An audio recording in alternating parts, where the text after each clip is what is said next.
Welcome everybody to Service Drive Revolution. We have an exciting show for you today. An icon of our industry and his partner in crime and son, Mark and Dave Waco. How are you guys doing? Very good, thanks. So I want to talk today about business and about the kind of what you guys see as the future of the automotive industry, what you see is working and isn't working. You know, you're in a lot of dealers, so you know the habits and behaviors of the ones that are performing and the ones that aren't. So hopefully we can go deep into that and give our listeners some real tools that they can take away. Does that sound good? Yeah. So Mark, let's start. Tell me kind of how you got started in this great industry of ours. Actually, it was through racing. I used to race cars for a living. In fact, I used to work for Carroll Shelby and built some of the original Cobras back in 1966, 67. Because I was 8 years old at the time, but not really. Anyway, when I was racing, one of my sponsors was actually a chemical company. And they had asked me when I wasn't driving or racing if I would go out and get into sales with them. And I never sold really anything in my life except for a short stint for a car dealer. You sold cars for a little while? 6 months. And I sold a total of 3 cars in 6 months. And so it's half a car a month? Yeah. One was to my brother, one was to a cousin, and then one was to a little kid that walked in with a bag full of cash. That surprises me because you're a pretty good salesperson. It was a Lincoln Mercury store, and I never sold a thing in my life. And I was only doing it because the car owner that I was driving for owned a number of stores, and this was the Lincoln Mercury store. So he was a sponsor of your racing? That's correct. And he wanted me to do something within the organization, so he stuck me there. The general manager and I did not get along, obviously, because he gave me a guaranteed salary plus a small commission where it's supposed to be the other way around. So I was making a living, but barely, but I wasn't selling any cars. So that came to a head after about 6 months. But you got to race in the meantime. Right, that's correct. How old were you when you got the racing bug? Probably pretty early on. My father actually bought me a go-kart, if you can call it a go-kart, when I was about 14. And this was not a go-kart like you see today. This had a plywood floor, about a half-inch thick. The steering wheel was a pulley. The brake system was a little rod that came up. You pulled back and it rubbed against the rear tire, push it forward, and made the belt tight. So, but it was a go-kart. Way more fun than the go-karts today. Yeah, the only mistake I made when he asked me what I wanted, if I wanted a 2-cycle or 4-cycle engine. And the guy that was selling it to us said, if you buy a 2-stroke, you're going to have to mix it with oil. If you buy a 4-stroke, you just put gas. And I said, well, I don't want to hassle that, so I got the 4-stroke. And I don't know if you know or not, 2-stroke is a much better engine. I didn't know at the time, and much faster, but I learned. That's funny. So you were working with a chemical company as a sponsor on your race team? That's correct. And what did you think about their business at the time or their business model? It seemed very, very solid because they were dealing directly with car dealers. They had been in the business with another company prior to this for many years, and they decided to come out with their own label. And and they moved from Florida to California, and they decided this was their opportunity. We'll call it for their family. It was a family business. And so you start selling for them? I did. They actually put me on a route. It was a little truck, a Ford Econoline, and it was the west end of the San Fernando Valley, which was about, we'll say, 5 miles by 6 miles. That was my entire territory. There's a lot of comedy in all this, obviously, and some of it's good and some of it's bad. But the first day I went out there, they gave me a list of customers they had, very limited list. I think it was about 6 of them. And the very first one I drove in, I'll never forget this, was on Reseda Boulevard. It was called Reseda Dodge. And I drove in there, and they had their name. The name was on the truck I was driving. I drove in, and I didn't even get out of the truck, and this guy jumped in front of the truck and told me to get the you-know-what off the facility. And I didn't even know what happened. I was in shock. I later on found that the previous guy that they had here did a little bit of drinking, So when he would come in, he would stir a lot of things up, and anybody associated with his company was not good. So, but I got past that. I went by a couple of times. Being that it wasn't a salesman, and a true sense of the word, what I think really helped me is when I was racing at the time, and many people in the car business are race enthusiasts. So when I go introduce myself, they say something like, "Your name sounds familiar." Well, it's certainly not from the business, but I say, "Yeah, I do a little racing." And then we start talking, and we could talk for an hour and a half, and not even know why I was there. But I learned early on, real quick, that in this type of business, which is really wholesale, not retail, you're dealing with relationships. And if you don't have a relationship, I don't care if you give, doesn't matter if the product's good or bad, the pricing necessarily, it's just everybody wants to help each other out and that type of thing. And that was really an advantageous thing to me. Didn't know it at first because I like talking about race cars, so it was easy for me. And that's how I kind of got into the business. Yeah, and that's kind of something that stuck with you through the years because it's about relationships, right? Totally, Yeah. Yes. So, but do you remember the dollar amounts back then of how much it would cost you to race? Because I'm sure it had to stress you out back then. Well, at first I had sponsors. I got very lucky because when I was working for Carroll Shelby, I'll tell a story about it. Every Friday, we used to take customer cars, load them up on car carriers, and drive out from LAX. That's where the facility was located along Imperial Highway, and drive out to Willow Springs, which is out in near Lancaster. And usually me and someone else would drive them out on a Friday morning, and we'd have 3 or 4 cars.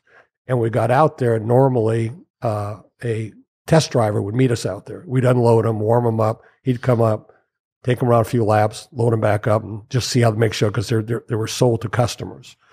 And we did that for quite a while. And then it was one time we went up there, had them unloaded, and we got there about 9:30, 10 o'clock, whatever it was. Normally he would show up right away because we'd want to miss the traffic going back. And it was about 11 o'clock and nobody showed up. And we looking at each other, what do we do? You didn't have cell phones back then. No, I don't even think we had pagers. And certainly there was no phone booth as well. So I decided, how hard can this be? So I figured I'll just go in there, drive around a lap or two, come in and make sure everything's still stuck together. So I did that, went for, I think, about 3 laps. I come in, my luck, lo and behold, sitting on his car, the test driver arrived, and he's sitting on the hood. I'll just never forget this, leaning against the hood. And I pull in, and I was 21 at the time, newly married, and I figured that I'm done. I screwed up really bad. And so he never said anything. He just got in the car, did his thing with the cars, and see you later. I said, that was cool. Well, now we're about 1 o'clock, 1:30 in the afternoon, heading back, which was about an hour and 45-minute ride, 2-hour ride, depending on traffic. And I didn't want to get back by 5. I wanted to get everybody gone. It's a Friday afternoon. So what normally would take took us about 4 hours because we just took our time getting back. Got back, unloaded everything, went home. And all weekend I was stressed out because I figured first thing Monday morning, something's going to happen here. It's got to happen. So I figured I'd show up at 6:30 instead of 7:30. Why? I don't know. It didn't matter, right? I just got there early, just started doing my thing. And all through our first break and all the way up to about 11, whatever it was. It's just killing you. That's nothing. I said, wow, that guy was cool. Never said a word. And I was just going away. And about, 10 minutes later, over the loudspeaker, Shelby American, Mark Waco, please come to the general manager's office. Oh, no, here we go. And which was normally about a 4 or 5 minute walk, took me about 15 minutes. I didn't want to go there. I was zigzagging. You got lost? Oh, well, yeah, conveniently lost. Anyway, I eventually ended up there, and as I walk in, the secretary, she saw my name. So Mark, his name was Chuck, the general manager. Chuck's waiting for you. So I walk in his office, and I knew the guy because I worked with him, and I couldn't look him in the eye. I could not look him in the eye. I was looking down. So he said, sit down. I'm sitting down. And he starts saying, how's everything? What's going on? I said, fine. And not looking at him. And then there's a little pause. He said, I understand you were hot lapping one of our cars last week. What seemed like an eternity was probably about 4 or 5 seconds. And the one thing I could say, I can't lie, So I said, yep. And just looking down, yep. And he said, again, I'm not the exact words, but the words came as that, have you ever done anything like that before? No, never done it. And there was another pause, and he said, would you be interested if we sponsored you in a car and you could build some, and we were always looking for up-and-coming drivers. Now, all this transpired in a very short period of time. And I'm thinking I'm getting fired, right, or let go, and they're sponsoring me in a race car.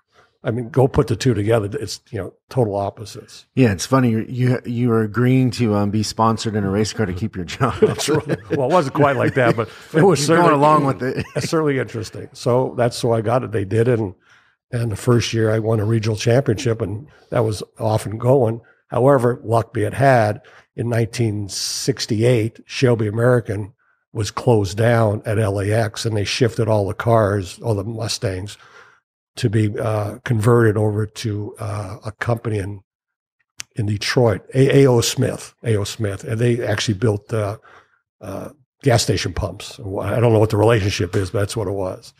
And then I went out on my own. That's why I found that sponsor, the Lincoln Mercury guy at the time. So how much were you charging sponsors back then? Do you remember? Room and board. There wasn't much to go around. Because the racing I did initially was club racing, maybe a professional race once in a while, but there was no money in club racing except for trophies. So because my family helped me a lot too, quite frankly. Both my mother and mother-in-law helped me, and thanks for that. That was really, there wasn't much. In fact, my mother-in-law loaned me a motorhome. That's why I towed the car around on a trailer. So at what age do you have Dave? I was 25 at the time. So were you still racing? Yeah. Oh, yes. Yeah. Do you remember racing? Yes. I was a little guy. But I remember go from track to track, and then we would have these huge. Back then, like today, you couldn't do it. Like have Long Beach here to get just a stretch of the track. It would be a little fortune. Back then, as a kid, because he had connections, we used to be able to rent out a good part of the track. And so that actually helped our business. I didn't know that at the time. I was just a kid picking up aluminum cans and trying to collect those. But he was able to get parts of the track when he was out there racing or whatever. And then he would invite people to come, and they would pull their motorhomes in. And I mean, it helped, he can probably tell you, our business quite a bit. But so I remember, just traveling around in the motorhome, and I was very little, but I have, still memories of that. Did you ever get the race bug? The irony of it all is he kept me away from racing. I mean, literally. Was that strategic? Yeah, I was. It's a very tough business, and even more so today because it's all about money. Most of your drivers, a good portion of them, have to bring sponsors. Without sponsors, you can't drive. And it was really no different back there. And you know how you get a small fortune in racing? You start with a large one. That's where you end up with a small one. And it's really a sport. Unlike many others, you can be really good, but if you don't have that car and that team, it's almost a waste. You're going to kill yourself somehow, some way. So it's not like other sports you could stand out. Even team sports like football, you're going to stand out with your abilities.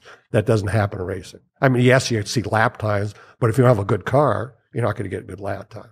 So could you tell when you were younger that he was steering you away from it? Because you had to have been around it. I was around it. But I got into, sports when I was very young. So, anything that had a ball in it, he was advocating that. And I just actually, became really into baseball, basketball, soccer when I was real little. So we were so busy doing that, it didn't, even though I knew that I liked racing. Conscious. But yeah, I didn't really. Yeah. And you like the sports side of it because of the discipline and the commitment and all the other things that it would teach him? Absolutely. And it was more also of socializing, seeing so much other types of people, because kids today, or even now, if you're in high school or whatever school level, you're just going to play teams in that area. I like the traveling aspect where you can meet and see other people from all over the country, quite frankly, at an early age.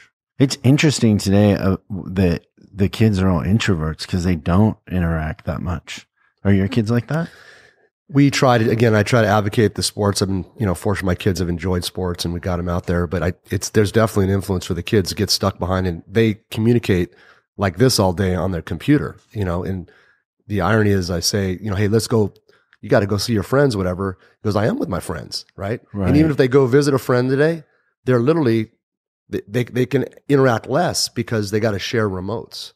It's a different world. Yeah. So where you and I had to get, we were dreaming of the day we could drive, so we were free, and maybe we could get a girl or something. Yeah, I was out. Where today they don't even think that way. It's all on the internet. Yeah. So their relationship to cars is different. Totally. In a lot of ways, which is why everybody predicts that the car industry will lose 1 million units or something, because they don't have that thing where we had a poster of a car on our wall, or you had a favorite car, right? Yes. What was it? Corvette. Yeah. They don't have that. Like, what did a Corvette mean to you? When did you buy your first one? Like, because kids today don't think that way. No, that's totally correct. I had a fascination for Corvette most of my life that I can remember. And in 1963, I was just graduating high school, actually 62, I'm sorry. And I decided I wanted one. And I found one, a used one. And it took me, it was somebody I knew had it. They didn't want to sell it, but I wanted to get it somehow. So it took me a little over a year of daily peppering my parents daily. I mean, I was terrible. I really overdid it. But I finally came up with a solution with them. I signed an agreement that for the rest of my life, I would never get another birthday, Hanukkah, Christmas, anniversary gift, never again. No salaries. Yeah. No, I didn't do that. And they got it for me. It was amazing. And that car, interesting enough, affected my life entirely. The whole future of my life was around that car. And I didn't know it at the time, obviously. How? How did it affect? Well, it actually got me a bit more into racing, because I did drag racing with it. I had a lot of friends in my neighborhood, but most of them were 2 or 3 years older than me. And so we started to work on a car. That's what we did. I mean, in any downtime, we'd be working on cars, and I decided to change motors. Like, car 1 year old, and Brett changing motors. I ended up put 15 different motors in this car. And I started drag racing when there used to be drag race tracks around here, Lyons, Irwindale. That Lyons was down in Long Beach, and several others. And it was just a lot of fun. And you could just drive your car down there, tape up the headlights, and go race and go home. And then on top of that, one of my older friends decided that he was going to be my manager. So on Friday and Saturday nights, he would arrange street races. And there was a lot of places around here at the time you could do that. Down by the airport, down by LAX along Imperial Highway. But the best place, when they were building the 405 freeway, most people don't remember this, they built it in 2 or 3 mile sections. They didn't connect it until the whole thing was done. So you could get on an on-ramp and have a 2 or 3 miles straight with nobody there. In fact, the best on-ramp, you know where Randy's Donut is in Inglewood? That on-ramp, it's Manchester on going south on the 405, if you ever get on it, it's about 3/4 of a mile long, or almost a mile long. And kind of straight. At the end, it kind of veers off. But we actually had lights set up there. It was really a professional. It was your playground. Right, on my playground. And we used to race for $5 a gear or something like that. And I went almost a year and a half before I lost. And where I ended up losing, we were go out and cruising Coast Friday and Saturday nights, and went out to Whittier. There was supposed to be a hot place out there. There's a A&W in Whittier on Tweedy Boulevard, of all names. And one evening, I ran into a guy. He had I think it was like a 34 Ford, blown Oldsmobile, and a high dramatic transmission in it. And it was fast, but I was a little cocky at the time. So, okay, we did it. And he just blew me away, and just blew me the doors off. This car was really a race car on the streets, where mine was more of a street car that I go race. But it was humbling, but it was good. So you have a manager because you're monetizing it, like you're racing for money. Yeah, we were racing. $5 a gear. What does a gear mean? That means every shift. Most transmissions $5 back there were sticks that you raced, and almost 99% of them were 4-speeds. So it'd be $20. $20. Whoever's ahead. So you could go out and start out, and you might be able to head, but if he catches the second, you lost that one third and fourth. Oh. That's interesting. So do you remember what you're paying your manager? It was a percentage, I'm sure. I don't remember. He was pretty, yeah. So how was the company that you were working for MOC early on, or was it a different chemical company? It was another chemical company. And MOC was actually one of my competitors. And I used to run into it was just a mom pop company. It was a husband and wife thing. And once in a while, I would run into them different stores. And one day we ran into each other. It was on Van Nuys Boulevard. It was Century Oldsmobile. And we were just talking and chatting. He said, Mark, I'm retiring. I'm done. I'm getting out. I'm moving to, I think it was Nevada somewhere or whatever it was. And I didn't think much of it. I said, well, enjoy yourself, whatever. And when I got home, I kind of told my wife, he said, well, why don't we buy the company? I said, what do you mean buy? What are we going to buy it with? I called him. I met him. I actually met him at a Pontiac store on Van Nuys Boulevard because I thought it was kind of strange. But it turned out that he had two partners. And they were Pollard, Whitman, Robb. They owned a group of stores, I think 5 stores, and 2 of them were on Van Nuys Boulevard. And being that this guy was retiring, they wanted nothing to do with it. They said, whatever you do, however you want to create this, we need to get out because we don't want to be involved. But they weren't looking for money. Oh, they were looking for money, but I didn't have any. So it was interesting. They let me pay off of profits. It took about 2 years. It wasn't all that much money, but it still took time to do it that way. And ironic, the first vehicle I ever had was that motorhome that my mother-in-law loaned me. And it was a Ford Econoline motorhome when they cut the back end off and put a cab in the back. So I had stuff in the showers and the closets. That's all my stuff. That was your delivery truck? My delivery truck. How many chemicals was he making at the time? They weren't making anything. It was a private label. I think there was 5 products. 5 products? And that was it. And what year was that? That would be in 1975, early 75. So I'm 3. How old were you then, Dave? I don't think I was born. Was I born then? Yeah. 69. Oh, okay. I was about 5. You're 3 years older than me. Yeah. So you're 5? 5 or 6, yeah. And so you make a deal with them. You don't put any money down. You're going to pay them out of profits. Out of profits. When I could. When it was available. It was flexible. Yeah, they were very flexible. And so you leave the other company you were working for? Yes. How does that conversation go? They, not too earlier than this date, I used to go to sales meetings with them. And I remember one sales meeting, they introduced me to a guy. And I was interesting. I turned out after I was with them about almost 2 years that I was their number 1 salesman in Southern California. Again, all back to this relationship. I built all this network of people that loved to go to races. And as David said, we used to take up to 1,500, 2,000 customers out to Riverside. I was friends with Les Richter out there, so he would give me a whole area, as David said. Cost me being it was an event. People wanted to be there. Of course, they were great races. Kind of like those Playboy parties you used to throw. Not quite. There might be a story there that they're close. He took a level. He took a level above that. But anyway, so they told me, they introduced me to a guy, and they said, this guy's going to be in your area with you. I said, great, because we'd get an override. It would help me, and I wanted a little bigger area anyway. I said, no, we're going to cut you. You're making too much money. I said, what am I making too? I was making, I think, $1,400, $1,500 a month.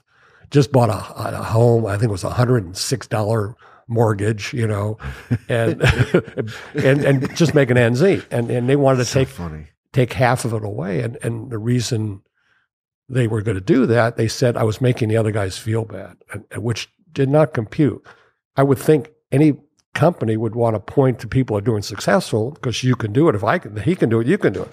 That wasn't their thought process. It was more like communism. Well, they wanted to level the playing field.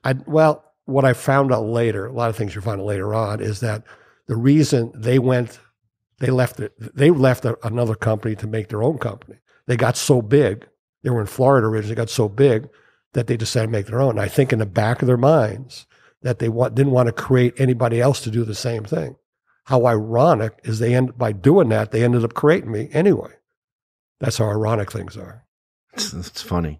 So what do you think I kind of know, because we've had a relationship for a long time, that kind of the basic fundamentals of MOC is the relationships, because chemicals, although you do have some chemicals that are better than other companies' chemicals, the chemicals are kind of a commodity at the end of the day, but it's the relationships and the service and, the people you hire, the culture that is your advantage in the marketplace, I think. Is that something consciously you've done? Absolutely. I mean, again, learning that coming up about the relationship thing, I knew the name of the company that's on the can or the product was not insignificant, but not a big deal. The price, insignificant, no, but not a big deal if it was depending on price. But it did come out, the relationships. And of course, what have you done for me lately? And the training that we do, the programs we put together, the menus we create, all this stuff is all part of what we bring to these customers. The average dealership or service director is not a well-educated guy. It doesn't make him a bad manager, but the industry's let him down. Correct. He's learned from the manager before him, and it's handed down, but they don't ever invest in training for them. Couldn't have said it any better. That's exactly correct. I get guys here, Mark, that for boot camps, right? And they've been managers for 20 years, and it's the first time they've seen a financial statement. And literally, I've had them in tears. And they're like, I didn't know that I was losing money. The dealer just tells me to chase gross.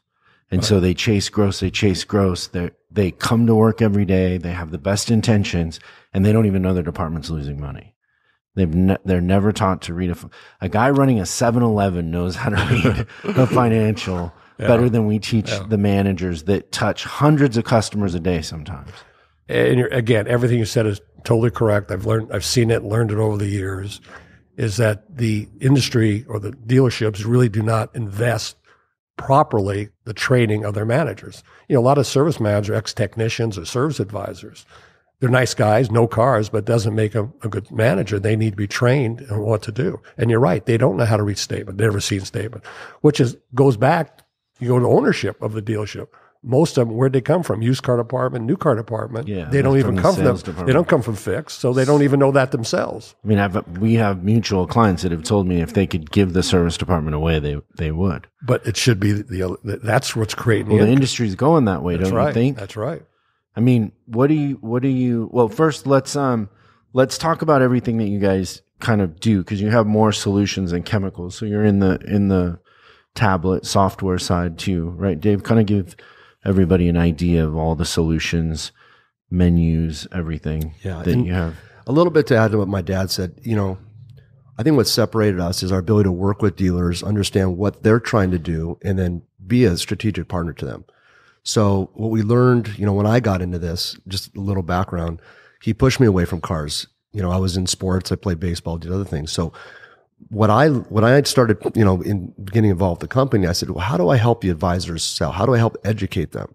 And that's when we developed marketing materials, understanding menus, how to, work with the serviceman, understand what effective labor rate is, what's parts what does margin on parts need to be? So by understanding that back end and working with the shop foreman, parts, working with the service advisor, service manager team, and being that kind of glue to help bring together that vision and help that service manager, because it's overwhelming to be a service manager. It is the toughest job because you're trying to do a lot of things and taking care of customers.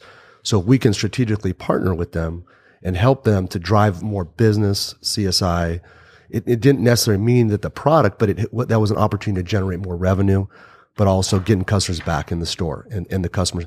So what we developed was software as well as visual tools, schedule maintenance, understanding what the factory is requiring. So if you're at a Ford store or if you're at a Toyota store, a lot of times you're dealing with a little bit different factory recommendations, but also clientele.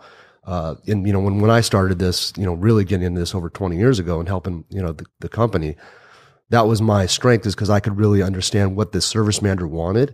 And I said, you know what, I got your back. Let's get this done. And so I'd help them and build the op codes and develop a system in place to really sell and help the advisors understand, and kind of what you do, right? That's what grows a lot of this. So I think that separated us, and, with working with a lot of larger dealer groups and helping them, globally and create reporting. So then you can hold folks accountable. and give them reporting back so the advisors, see what success is. The manager sees himself moving in the right direction. And I think that's kind of what propelled our business, across the country. It's funny. How many times have we gone into a store together where the manager was working on menus for a year, and we go in and in 2 weeks, the menus are done Right. And I think that's a huge, and then, who's the first person they call? Cavalry's coming. Yeah. They happen to go to a new store. The first person calls, hey, I need your help to get this thing going. Do you have any, good Toyota, scheduled maintenance presentations? What do I do to get my team up and going? I said, look, got it. We come in, work with the parts, get it done. And so, that's what got me back in, 2000s as we were rolling out, large dealer groups. I had a chance to work with all the AutoNation stores, Sonic, Group One, Asbury was our first initially.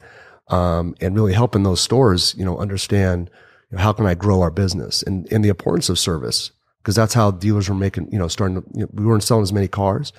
The profit on the cars, the margin shrunk. How do I generate revenue for the dealership?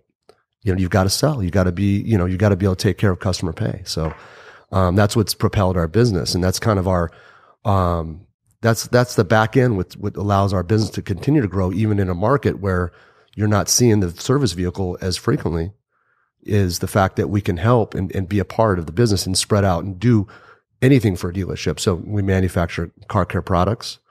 We manufacture all the aerosols. We provide seat protector. I mean, anything a dealership car needs. care, do you mean all the detail stuff? Mm-hmm. Detail? Yeah. So on both the front end and back end. So anything that makes a car run better, look better, MOC products pretty much manufacture it. Now I developed a software that allows the advisor to be able to communicate this thing on a consistent basis, starting with service menus. So when a car rolls in, you could just put in the make, model, year, and the right menu comes up. It makes the presentation and also makes it more valuable to a customer because it's not trying to articulate that you need a rotation, an oil change, and an air filter. What it does is say, hey, you know what? You want me to get you caught up? Here's what's you need for your car. And they could show it. And then when the tablet came out, actually being able to move around and use your computer mobily, this was back in 2004, developed the integration with the DMS, CDK, Reynolds, and be able to go out to the car and then present scheduled maintenance mobily, be able to present a multi-point inspection at the right time to the customer so they understand what they're going to need today and maybe in the future, and then communicate updates through, text message. And so, my company I sold in 2000, created called MOC One Solutions. So I merged that software, which is, tablets, write-up, texting, inspection, online bill pay, follow-up, decline service, all that stuff. So I merged my company, and now I'm part of also of ownership in Affinitive, which is a new company that I didn't know that. Yeah, so I did that in July of. What does Infinitive do? Affinitive is besides have a cool name. Yeah, it's cool. It's cool. It's a great deal. So it's a full service marketing. So it does OEM programs, like reminder letters and stuff. It does that. So it's a merger of I don't know if you've heard of Peak Performance. Yeah. One Command, Higher Gear, DPS. We formed a team, basically merged the companies. So then, we can work with Lexus and their Engage program, be able to pull together a full solution, BMW, and be able to really bring together for a dealer. They can make one phone call and have a whole back end solution for service, but also all the way to the front end. Recently acquired CK Advertising. Handles. So you took MOC One Solutions and rolled it in, and you got equity in that. Mm-hmm. And then how does that work with MOC? It's separate company, totally separate. So how do you spend your day? So I work a lot on the software side of the business, advocating. And you like that, right? I do, because I've developed good relationships with OEMs and been able to move on to consolidators, helping them understand what some of their pain points are. And then, my dad and, the rest of the business has continued to grow and educate folks on, how they can help on the back end. So how much time do you spend at the MOC office? Not as much. Very little, actually. So, pretty much, helping just kind of advocate. So you're not in that office anymore? I pop in and they said, oh, nice to see you again. So yeah, I come in every so often, to say hi. And what's nice is it's a great complement to the software. So the folks, MOC's, in every city pretty much in the United States and abroad. So the folks that are in there, if a service advisor has a question about software, the MOC reps are able to pop their head in and say, hey, you know what? Did you try this? You do this. Here, I can make a phone call to help you. So it's a good complement to have, a group out there that also understands the importance of driving retention, sales, and so it's worked out pretty well. So on on a real level, without pulling any punches or trying to say the politically correct thing, what do you see in the managers that are performing and the managers that aren't?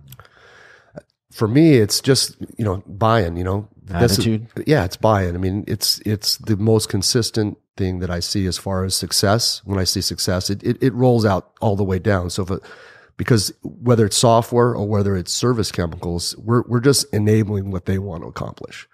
So, for example, if you just say, hey, I got this great fuel product, right? And say, let me know what you think, right? It's not going to be as successful as it lets you put a marketing plan together. You understand when it's most commonly recommended, put together marketing materials, make sure the op codes are in, make sure the parts are pricing, make sure the parts department's making enough money, service advisors making enough money, having the collateral material to introduce it, and then educating the advisors on the benefits of it, right? You can't just say that, you could have the best product in the world, but if the service manager doesn't, put that in place, those pieces, then it's not going to be successful. If you have a mobile write-up solution in software, and it's the greatest thing in the world, but if the service manager doesn't help, really get behind, the schedule maintenance, are they doing a single factory only, good, better, best? Do I want to check tires during every write-up? Do I want to make sure I'm collecting email? All the little things that are, we do and we teach on a, effective walk around. If he's not behind that and he just says, hey guys, let me know what you guys think of this write-up solution, he gives it to the advisors, it's likely going to not be as successful. So, getting a manager that digs this, and puts his time and effort in there across all these things is what generates that level of success that I think, we're all looking for. Yeah. One thing that I hear over and over again is that won't work here. My market's different. Whenever a manager starts with that and asks questions that really are statements, they're not questions. You kind of know that you got less of a performer there instead of like, how do I do it? How does it work? And asking questions before they judge. Right. What are your thoughts on that, Mark? The performers versus the non-performers, their characteristics. Well, if I had $1 for every time they said this doesn't work in this area or geographically, or we'd have a lot of money. Yeah, right. It's really, as David said, the buy-in, and it's taking the time with each individual fixed guy, service manager, parts manager, whatever, taking the time and explaining what it's going to do for him, not just saying this is what we do. And maybe even give references. And references are good to a point, but seeing is believing. Picture's worth 1,000 words. You have to take the time with explaining all this stuff, and it becomes very profitable for the stores. And of course, David also provides, and we provide a lot of reporting scenarios where you can show that where the difference is, even down. Which is the accountability that they're missing, right? Is that how you define it? Yes. And you can't blame, service manager, like I said earlier, there's so much that's thrown on top of them. Some service managers, it's crazy the things that they're asked to do at a dealership. They're literally open up doors, they're, fixing cars in the back. It can get overwhelming. So, the toilet in the showrooms backing up, they call the service manager. That's right. That's right. And there's always that. And so it's overwhelming. So it's really, and I think that, being able to be there as a strategic partner to help them, and get there, that's what has made this, MOC, in this case, MOC product extremely successful. Because they're always there to help. It doesn't matter what it is. When I was on a truck, that's what I learned. It didn't matter on a Saturday. You call me, you need help, you need a little screw that you can't find, you your parts, I'll run down and figure out how to do it. And so I think that attitude is just whatever it takes, we're here to help you grow your business is, I think, helped quite a bit. Where do you guys see the manufacturers going? Like, I've gotten in a lot of trouble with manufacturers because of our relationship. And, I was labeled for a long time the chemical guy because I'd come in and chemicals would start selling, which was one piece of what I did. But, we were good at that and it drove profit. And it always seemed like a weird thing, but I've been called into, factory headquarters and told that they're going to change the dealer agreement and all kinds of stuff because they wanted the chemical business basically, but they don't know how to sell it like we do. And they're not providing the training or, whatever we were doing to do it. But it seems like we're at a weird time where the manufacturers don't feel like they need the dealers in a lot of ways. Yeah. Because I'm in meetings a lot with manufacturers and I totally understand their perspective. So I can see what's going on, that, they just want to make sure things aren't being abused. And that's, it's a good point to that, because you can oversell and recommend things that may not be needed at certain time and mileage. And so it's a collaboration. And, I work with, various manufacturers, and they advocate for their, parts. I mean, let's just say fuel system. I mean, Toyota, there's many manufacturers. They're helping bottle General Motors top engine for so many years. And they're asking their dealers to also purchase those type of products. And so, there's a right time and a right mileage, and there's a right recommendation, I think, at the heart, but they also realize the importance of, they've got to sell parts as well. Yeah, but maybe you have, but I've never sat at a table with a manufacturer and they said, well, teach us how you're selling so much. Yeah. They just throw rocks. I mean, because their stuff is sitting on the shelf, but it's growing dust. We're coming in, redoing menus. We're playing games with the advisors. We're training the advisors, and we're making things move. But don't you kind of see or get a feeling that the manufacturers want to deal with less dealers? And then you have a dealer body that there are third generation dealers that aren't investing in the dealership. They're not really running them. They're not participating in what the manufacturers want, and they have their own ideas. And so it creates this weird tension between the two that I see a lot. Yeah, I think you've seen for the last number of years, there's been a real crossroads, we'll call it, with the relationship between the dealer and the OEMs. If I remember about 15 years ago, both General Motors and Ford tried to go direct. I mean, they bought their own stores, they were running them, and they failed miserably. And I think they forgot what the entrepreneur-ish relationship that it takes to run a store like this, because there's so many businesses within a business. Each department is a business in itself. 5 or 6 businesses in a business. Right. And to find people, just to hire somebody as a job to go run these things, it doesn't work. You have to have a vested interest, be it financially, stock, whatever it might be. You need to have invest. That's why so many dealers today, the big groups, the ownership has put their general manager with some type of stock price, where they have stock investment. They have a little kiss. So exactly. They perceive so they're buying in, they're bought into owners. It. Yeah, and that's very common right now. Where it's all heading, I wish I had a crystal ball, but there's going to be at some point in time. I don't see a major shakeup in 10 years or something, but with subscription, with all the car sharing things they're talking about, who knows where it's all going. And massive consolidation. Massive, and it's going to continue. But that's in any industry. Think about the world today. Try to find an industry of any significance that hasn't started or been consolidating for many years. I mean, all the big box stores, they're consolidating. Even Sears and Kmart tried to do it, and obviously it was too late, too little, too late for them to do anything. But it's all about consolidation. It's economy of scale. It's everything you want to put to it. They need each other. Well, look at all your OEMs.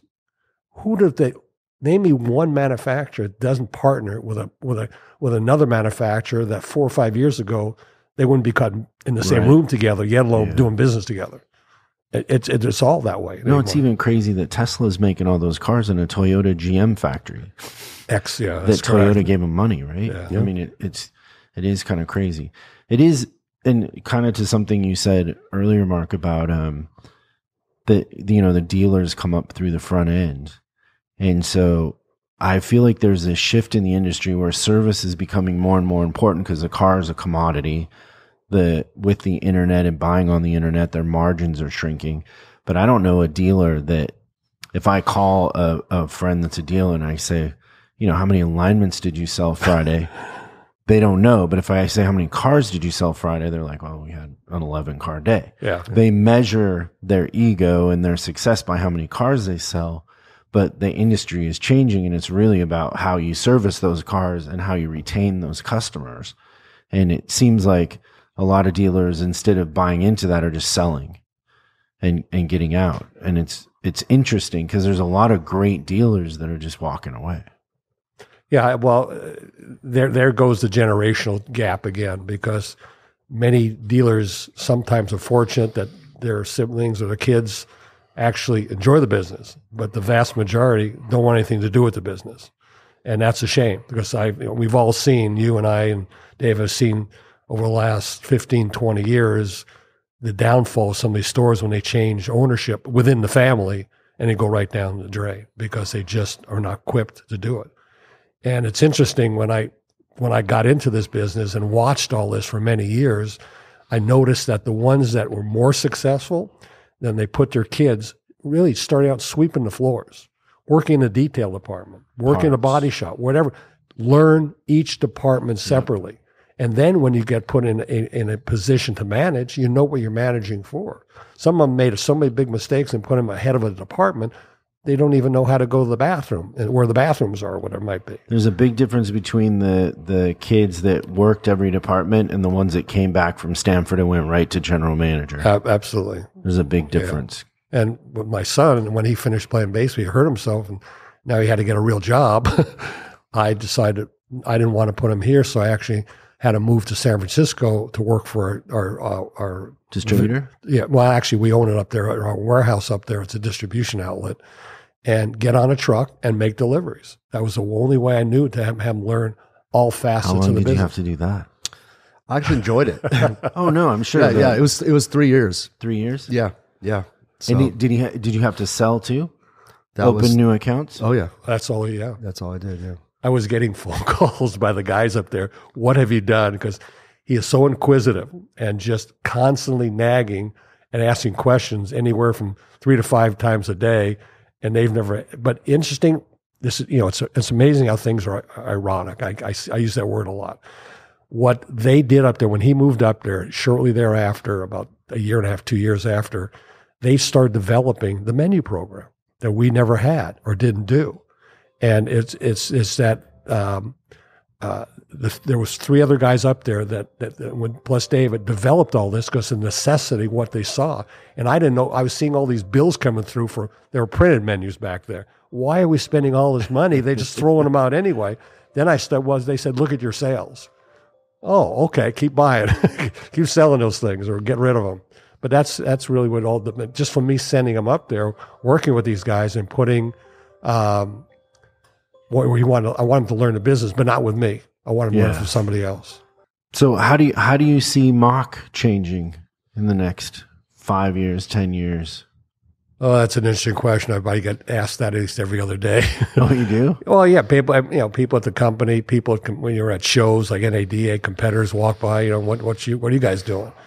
And it's really just about reinventing yourself. That's really what we have to. You have to find other opportunities within the store that would match or mesh what you're doing, be it chemicals, be it hard parts, whatever it might be, or back to training again, or any other thing, because we have to make sure that they do their job properly, because that customer coming in that door, driving in, is our customer as well. Because if they don't come back, that retention tool you mentioned a little earlier, that's very important too. Because the dealers, again, become their own worst enemy because they don't keep the customer that bought the car. They should have the first shot at keeping that customer because they bought a car there. But yet it doesn't seem to happen that way. It's just too much turnover, too much not taking care of business type of thing. So that's what, the things that we look at. As far as the direction, with the electrical cars and everything else. There's no fluids on those electrical cars. A lot of batteries. Yeah. Can you get into the battery?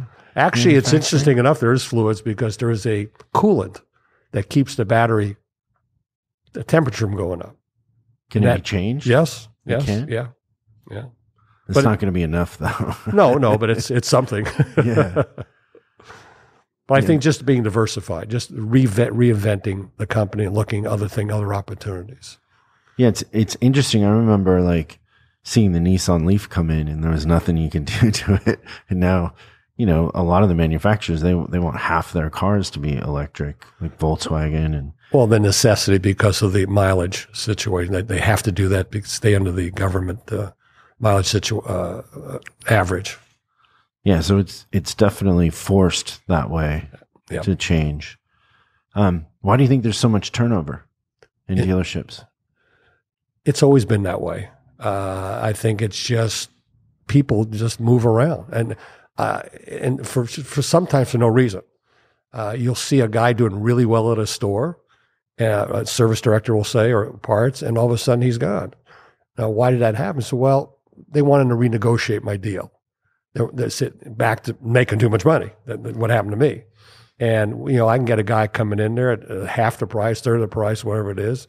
You've already got the thing running good for me. We'll just hand it over, or hand the keys over to somebody else. As it goes back down. And it goes gradually sometimes fast, but eventually go back in a year. It's sad. It's a sad situation.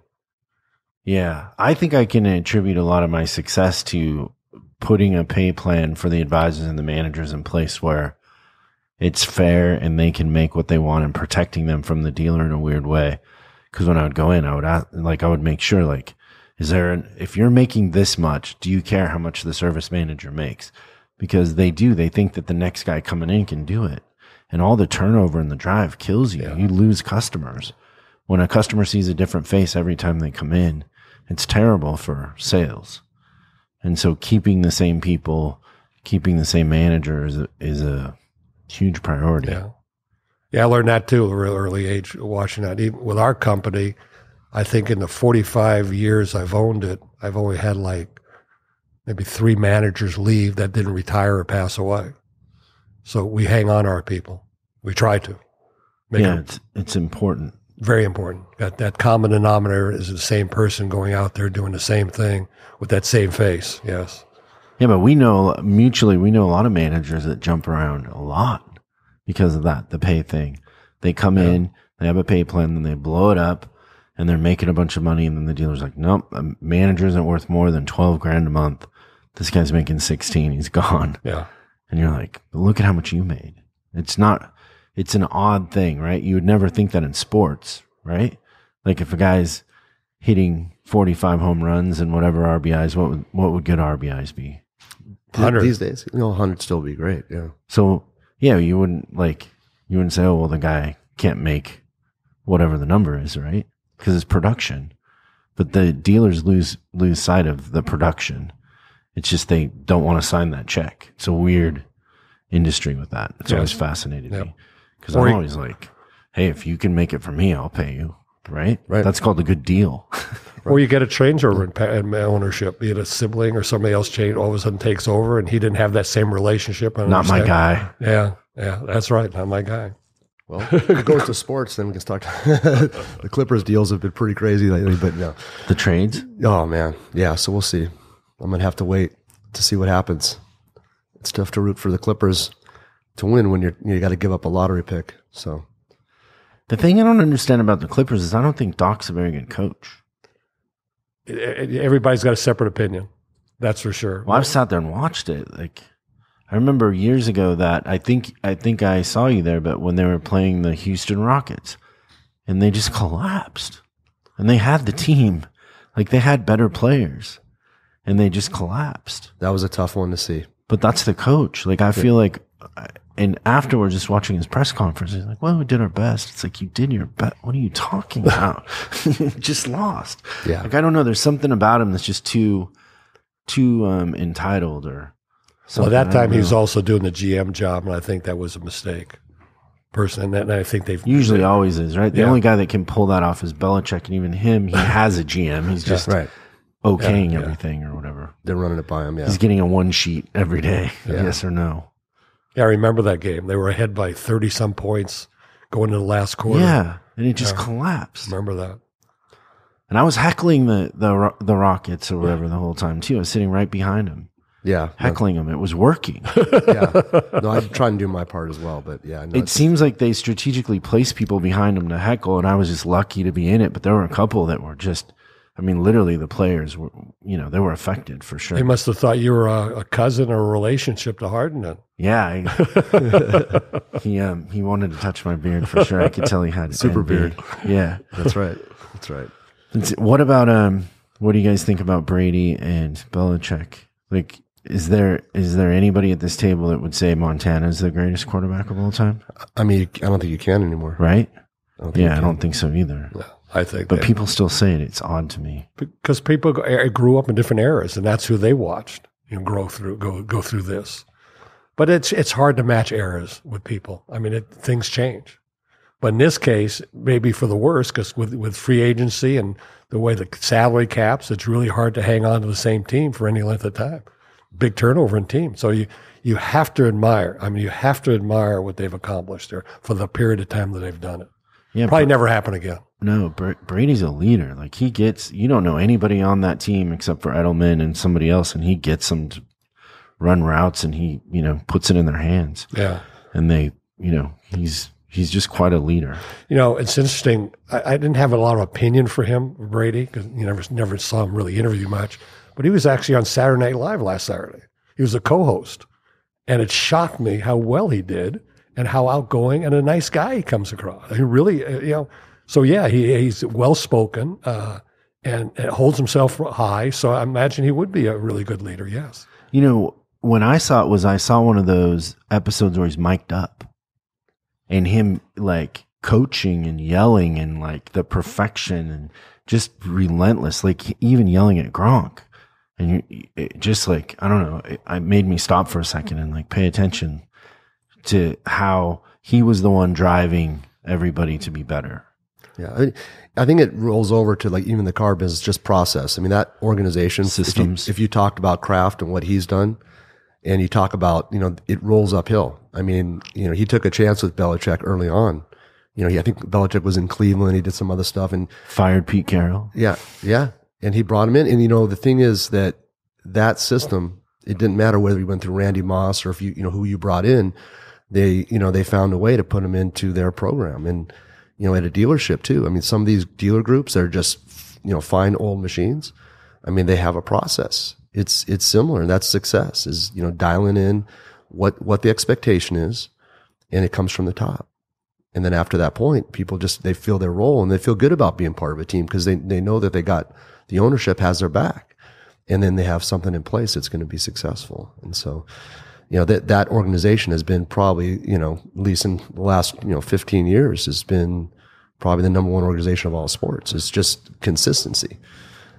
Yeah. I feel like our industry's gotten away from performance in a lot of ways. Like we used to be big sports fans and we used to have a leaderboard, and now it's like, dealers or managers are scared to have the technicians on a leaderboard talk about how many, it's a production facility, and they don't want to have a hierarchy of performance for advisors even.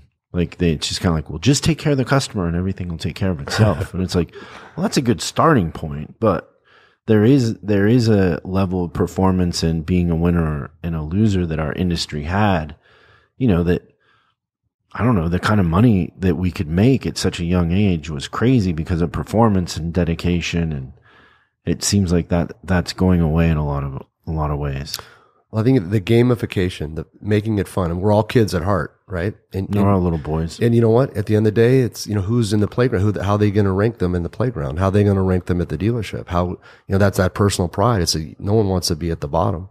So if you put goals out there, leaderboards, technician productivity boards, advisors, contests, that's what's made you very successful is you've been able to bring to life that kind of energy in a dealership. And it comes back to kids. I mean, whether we're rolling dice on the table, whether we're flipping cards, or whether we're, doing a side bet, who's going to, step up today the best. It's, it's driving that level of excitement and making it fun.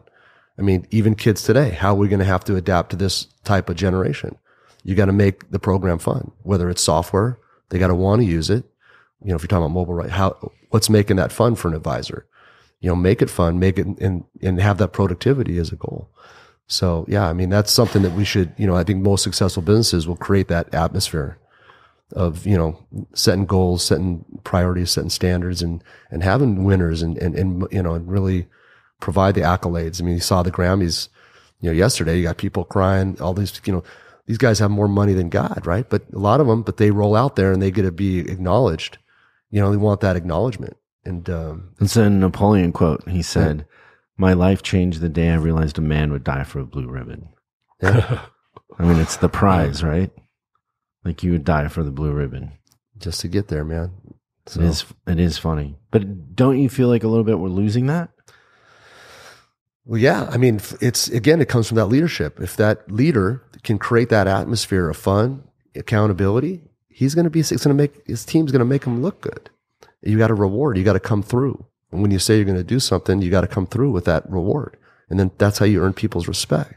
Because you're going to bust your butt for somebody if you're at battle, but if you let them down, they're not going to have that same, you're never going to be the same in their eyes. Yeah, some of that is also has to do with our generational situation again, the millenniums, and that, if you want to call them that they're not motivated. And when they get to where they have to work, and some of them don't even want to work, but when they have to work, they're not really productive. But it's a different language. It's correct. If you I got an 11-year-old, right? If you ask him how many, guns he's got in Fortnite and what, he's gamifying, right? It's a contest. Their world is gamified. That's right. So that's what you have to do here. You have to adapt to that. You can say it's not a hard working, it's just a different atmosphere. I mean, in software, a lot of our people work out of the house. I mean, if I had mentioned that to my dad, 10 years ago, look, you got, hey, Dad, I'm going to be working from home. How do you know what he's doing, right? How can you? There's ways to know what you're doing. It's look at the scorecard at the end of the month. Yeah. You know what I'm saying? So just because you can't stand over their head and beat them and say, look, you got to show up at this time. But I mean, we have basically a virtual company. But if you look at the numbers at the end of the day, and people work different hours too. If you learn that, with developers, they're going to have different time. But these guys are going to be up 11, 12 o'clock at night working on stuff. You're not going to, give them a hard time for doing that, but it's just a different where you got to adapt. The whole thing is adapting and being prepared for how things are changing. And that, as a leader, you got to accept that. You can't say, I used to do this way and this is how the kind of result. Well, it's not the same way anymore. Look at the sidelines of Belichick.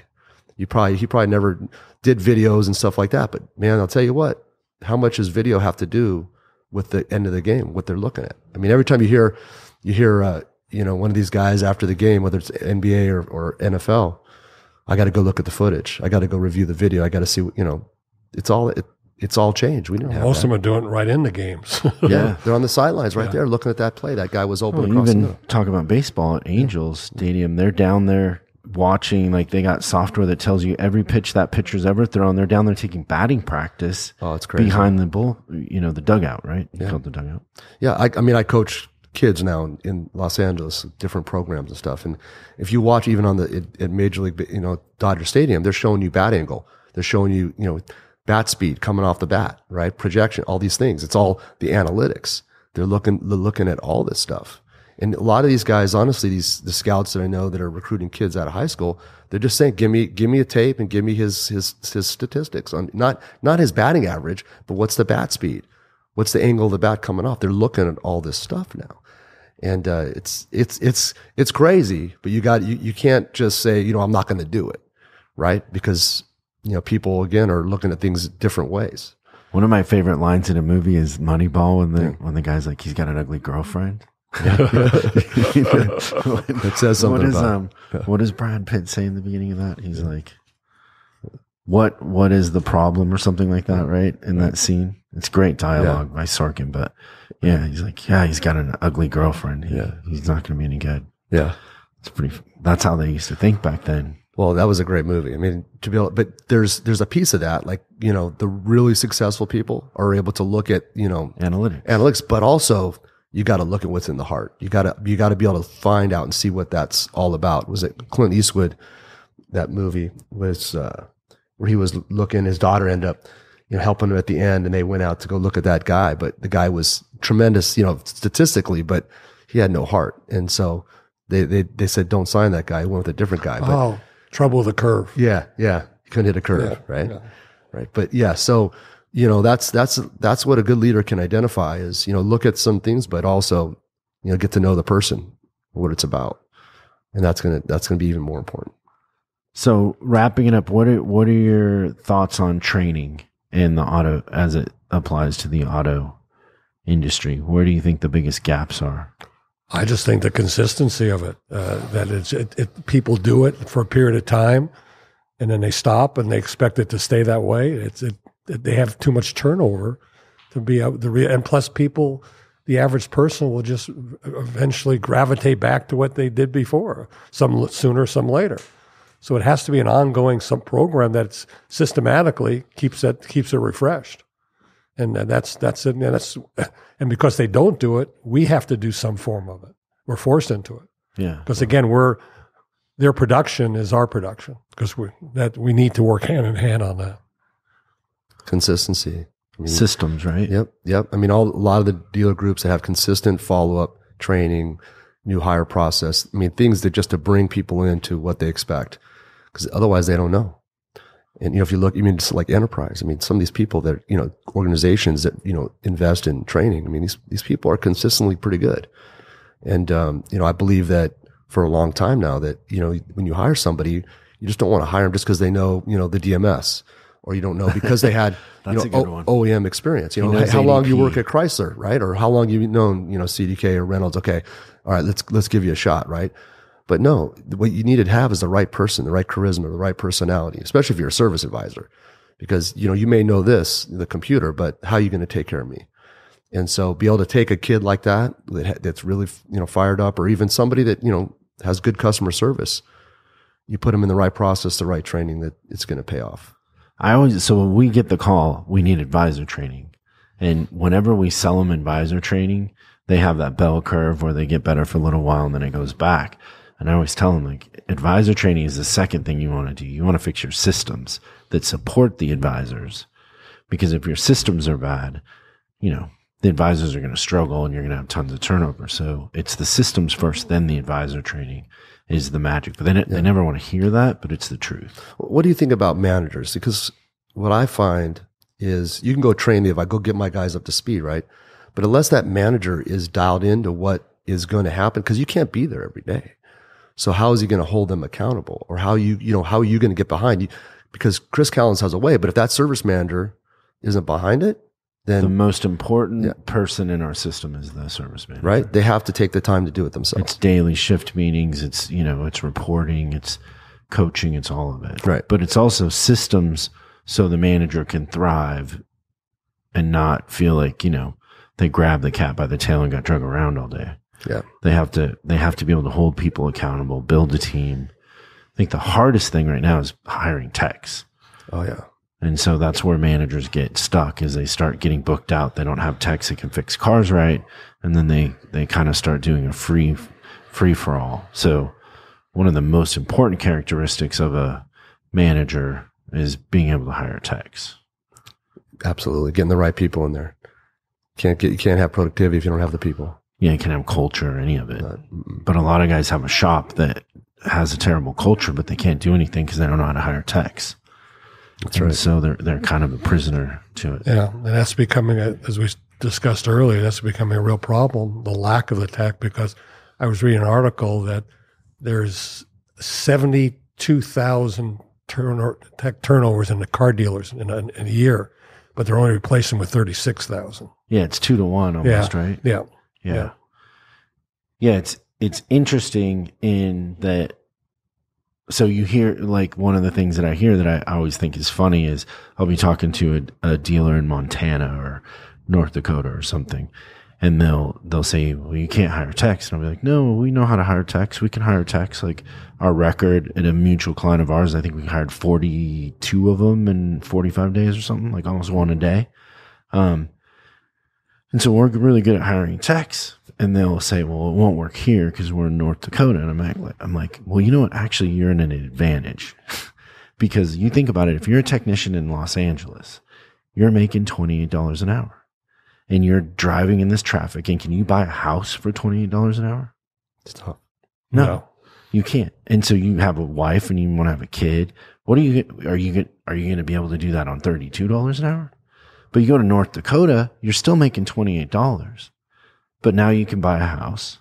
There's, maybe arguably better schools, but you can raise a family. And so the smaller markets are at an advantage when it comes to hiring techs in a lot of ways, because most techs, the techs that you want, have a family and kids, and they're blue collar, hardworking. And so you become more at a disadvantage in the city than you do in smaller markets, but they don't think that way. But I don't know. I could probably make a case that we would have an advantage in the city too. But what I've found historically is it's easier to hire techs in smaller markets because of the quality of life. I think you're going to find free agency with techs. I'm seeing a little bit of it now. Yeah. They're making the dealers competing. Say, listen, I'm leaving to go over there. He's paying me more.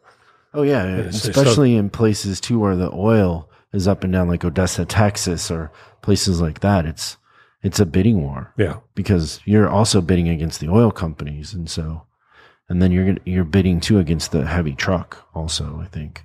You got to know how to take care of techs and build a culture and not be a prisoner to the culture, which I think a lot of managers are a prisoner to their shop because they don't know how to hire techs. So they're dealing with the ones that they don't want. And then they end up just hiring ones that other people let go. That's right. Which creates comebacks and headaches, migraines. Because getting kids to come out and learn the trade, a lot of kids are getting into other types of trades versus learning more mechanically about a vehicle. They're learning about with their software or other things that they think that they can propel them quickly. I was just talking at NADA to a buddy of mine that, he runs some body shops and stuff, and he was, telling me just finding, techs and stuff for there too. And he had this girl, she was, you'd think that she would want to go into the software, and she goes, no, I'm going to learn how to fix cars because I'm going to be, in demand because a lot of people my generation are not. And so, it's going to be tough to stimulate that. There's I think it's a McKinsey study that they did. And I was with one of the manufacturers a month ago, and they were sharing the study with me and talking about hiring techs. And in the study, it was like, even the kids that come in end up leaving within a year because they don't see a career path. Mm-hmm. And the way that we're failing them as an industry is we're not telling them, hey, you can be the owner of the dealership someday. You could be the manager. You could be the shop foreman. They just see, oh, well, that shop foreman's 35. He's not going anywhere. I don't have a career path, and they leave. And so one thing that I think we have to get a lot better at is when we do get them, showing them that there's a career path, taking interest in them, getting away from yearly reviews and doing almost weekly reviews. Like the younger generation, the millennials, or whatever you want to call them, they want that. They want to be touched every day, every week. They want a boss that's a coach. They want that interaction, not, hey, there's your desk or there's your stall, go to work, Yeah. And so we have to change as leaders in that scenario to get them to see that there's a career path and that they're a part of something bigger, because that's what they want. Yep. So they're not going to change. Yeah. And so we need to, become better leaders. Have you ever, Mark, can you think of a time in the industry that is like it is now? Like I know people talk about, I'll give you an example. So people say like, oh, social media is like a crazy thing that the world's never seen. But actually the printing press was more disruptive to our country than Facebook in a lot of ways. So can you think of a time in our industry where it changed as much as it's changing now and as quickly? It's getting faster. Change is always inevitable, but it seems like year after year, it changes that much quicker. It just reinvents itself, the whole business. And it's got so many different inputs, from the dealer to the manufacturer to the public to the people that work at the store. Everything is changing. I mean, the reality is less people are driving too, which is going to change people. Why would I get into a business to fix cars if I don't even drive them? I don't even know nothing about them. And that's another thing that's creating this. I mean, I know kids that would have died to get a license at 15 or 16 or a learner's permit. There's people at 18, 19, 20, don't even have it, never had one. Don't even care. Don't even care. Yeah, so that's to me is a big, and it's got to go back to the phone, to the computer, the cell phone, computer, all that. They're like distance themselves from other people. They still communicate. They know everything about everybody, but they don't have to be there. It's all done virtually and just over the phones. Yeah, you think about like a company like Uber, their asset is drivers, right? But you think about it, if Ford comes out with an app and you want Ford to drive you, then what does Uber have? If all the manufacturers end up just going direct to consumer with apps and having drivers.